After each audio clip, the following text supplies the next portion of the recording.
Madame Hugo, bonjour. Bonjour Monsieur Vernochet. Nous allons avoir un véritable entretien, c'est-à-dire une sorte de dialogue, si tant est que cela soit possible, toujours sur ce sujet crucial qui est cet afflux migratoire, mais en fait on pourrait peut-être parler de submersion migratoire, de migration invasive ou d'invasion, et je voudrais quand même mettre l'accent sur un aspect qui est celui du caractère offensif. Je viens de parler d'invasion. Ne croyez-vous pas que cette invasion pourrait constituer une sorte de forme de guerre déguisée, silencieuse, mais une guerre réelle, livrée au peuple de l'Europe? Alors, effectivement, je pense que vous avez absolument raison de parler de guerre, mais cette guerre est sournoise. Dans cette problématique de flux migratoire actuel, je vois trois chemins divergents mais qui se réunissent pour former un énorme afflux de migration. Donc il y a une migration de gens qui luttent pour la survie, une migration de gens qui luttent économiquement, pour une survie économique et peut-être aussi pour un lendemain meilleur. Et il y a une migration certainement beaucoup plus faible, mais qui existe quand même et qu'il ne faut pas non plus négliger, qui est une migration guerrière d'intégristes qui sont certainement financés, en tout cas je dirais encouragé, puisque effectivement il y a tout un tas de problématiques de passeport, etc., de problématiques publiques, politiques qui se posent et qui ne posent pas de problème à ces gens-là. Donc il y a ces trois types de migration, et derrière ces trois types de migration, eh bien, on ne peut que constater quand même qu'il y a toujours un seul type de population qui est gagnante, c'est finalement ce qu'on pourrait appeler l'oligarchie l'oligarchie financière qui est assise à la fois sur la finance internationale et sur le libre-échange. Ça, c'est une oligarchie constituée de très longue date qui tire avantage de ces trois types de migration, puisque les migrations économiques sont excellentes pour développer le capital dans les pays où une résistance sociale s'était mise en œuvre durant le XXe siècle. Donc ça permet de casser les marchés. La migration guerrière, en fait, est organisée puisque ce sont des guerres bien souvent d'accaparement, et troisièmement, qui leur profitent à eux. Et troisièmement, cette migration d'intégristes djihadistes, donc aujourd'hui c'est les djihadistes, hier c'était les communistes, avant-hier c'était encore autre chose. Donc on a l'impression quand même qu'il y a toute des courants d'opposition qui sont élevés, développés, aidés, qui sont aussi médiatisés en fonction des époques, mais depuis le XXe siècle on en a eu déjà un certain nombre.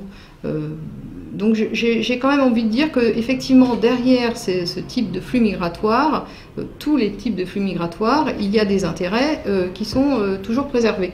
Et des intérêts offensifs. Des intérêts offensifs et qui ne profitent toujours qu'à une infime catégorie de la population. En ce qui concerne les djihadistes infiltrés, on interrogeait à la télévision l'autre jour un éminent représentant de la communauté musulmane de France qui disait « Oh, bah, ça ne représente rien, 1%, mais sur 300 000, ça fait 3 000 ». Donc c'est pas rien. Si on a 3000 combattants aguerris formés dans les rangs d'Al-Qaïda ou d'Al-Nusra ou de l'État islamique extrêmement entraînés, on voit les dégâts que cela peut causer. Donc il est tout à fait irresponsable qu'il n'y ait pas un tri sévère et puis de toute façon de laisser entrer des masses de façon totalement indiscriminée. Alors rappelons quand même à propos de guerre que en son temps c'était M. Boumedienne, le colonel Boumedienne, au lendemain de la guerre d'Algérie, il disait « Nous conquérerons l'Europe avec le ventre de nos femmes ». C'est une parole historique, je ne crois pas que ce soit une parole apocryphe. Toujours est-il que l'arme démographique est une arme. J'entendais toujours sur RFI, que je recommande à chacun dans la région parisienne d'écouter attentivement le matin, de nombreux intervenants d'Afrique noire disant « Mais vous allez faire une politique de quotas, très bien, et nous ?» nous. Il faut savoir que l'Afrique est en train de dépasser le milliard d'individus. D'ici une dizaine d'années, ce sera 1,5 milliard.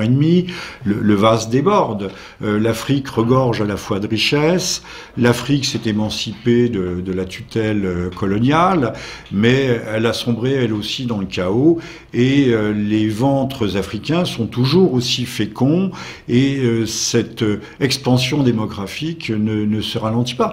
Je crois que aussi à l'origine de tous ces phénomènes migratoires, il faudrait considérer que la démographie mondiale aujourd'hui représente un enjeu majeur, et pas seulement le déclin et l'effondrement démographique des anciennes populations, des anciens peuples de la vieille Europe, mais qu'il faudrait peut-être prendre le mal tout à fait à sa racine.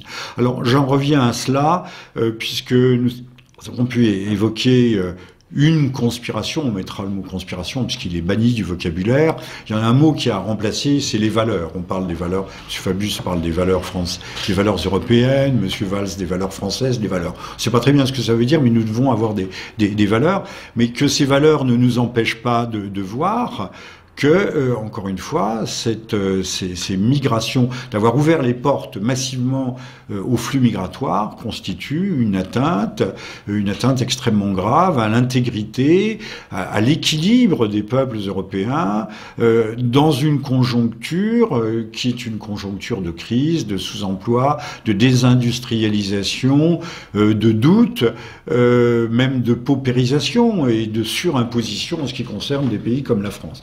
Donc ces flux migratoires constituent une menace, font peser des risques réels d'affrontements intercommunautaires, parce qu'il ne faut pas croire que les choses se passeront bien, surtout dans cette conjoncture. L'Allemagne peut peut-être se permettre d'accueillir 1 million d'immigrés, mais l'Allemagne est riche, et elle est en tout cas beaucoup plus riche que les autres pays d'Europe, puisque sur la liste des effondrements, la France vient juste après la Grèce, au même rang peut-être que l'Espagne ou l'Italie, qui s'en tirent peut-être mieux.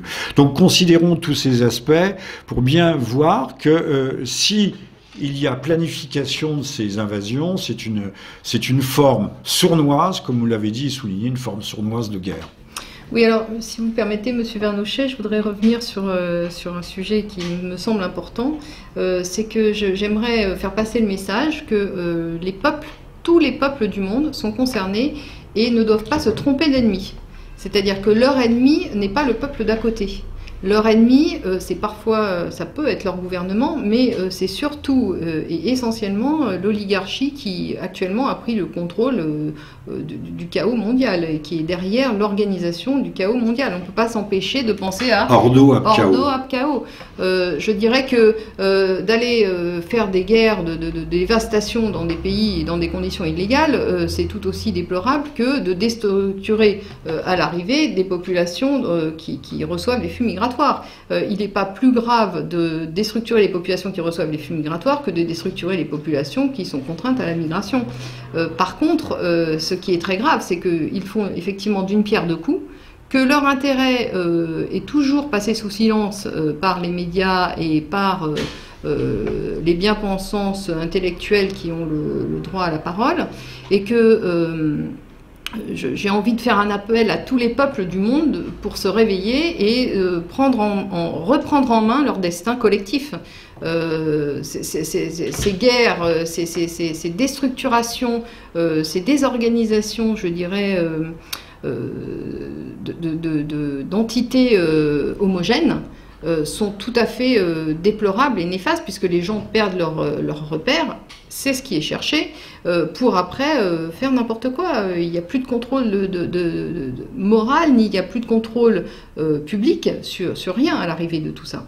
Donc il ne faut pas non plus oublier, ce que je tiens là-dessus, hein, j'insiste beaucoup là-dessus, c'est que la désindustrialisation de l'Europe dont vous avez parlé a été pareillement absolument complètement organisée. Donc conspiration. Quand vous parlez aussi de la richesse allemande, j'insiste quand même pour dire que les classes moyennes allemandes, les 20-30 dernières années, ont perdu beaucoup de pouvoir d'achat, beaucoup de richesse. Donc la richesse dont on parle, c'est toujours dans les mêmes poches qu'elle est. Elle est certainement pas dans les poches des peuples qui ne font qu'une chose, c'est s'appauvrir toujours et encore, et ça va durer encore jusqu'à la fin, jusqu'à ce que tout le monde soit miséreux. Voire mort. Alors pour abonder dans votre sens, je dirais, avec d'autres d'ailleurs, qu'il ne faut pas en vouloir aux migrants.